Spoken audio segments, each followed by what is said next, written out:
না, এটা কোনো দক্ষিণী সিনেমার দৃশ্য নয়, বাস্তব।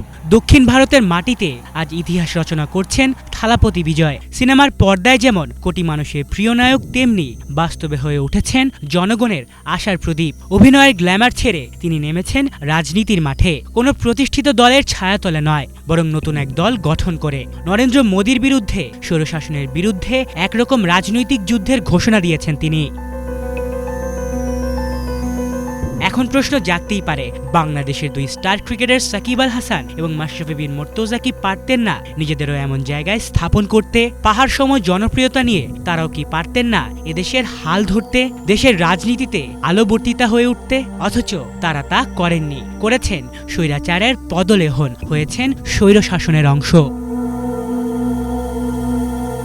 একসময় ২২ গজের রাজা, মাঠের আলো, সবার হৃদয়ের নায়ক সাকিব আল হাসান আজ কেবলই স্বৈরাচারের দোসর। পতিত সরকারের ছায়াতলে দাঁড়িয়ে তিনি ছাত্রদের রক্ত ঝরার মাঝে নীরব থেকেছেন। বিদেশে ঘুরেছেন, তুমুল আন্দোলনের মুখে জনতার কাতারে এসে দাঁড়াননি, দাঁড়িয়েছিলেন পালিয়ে যাওয়া স্বৈরাচারের ছায়াতলে। ফলশ্রুতিতে দেশে ফেরার পথ রুদ্ধ।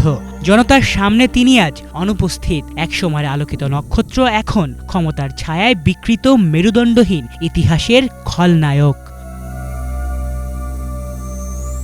সাকিবের মতো অন্যায় এবং স্বৈরাচারের পথেই হেঁটেছিলেন দেশের আরেক ক্রিকেট আইকন, ইতিহাসের সফলতম অধিনায়ক মাশরাফি বিন মুর্তজা। মাঠের রাজা, কোটি হৃদয়ের নায়ক আজ কেবলই স্বৈরাচারের দোসর।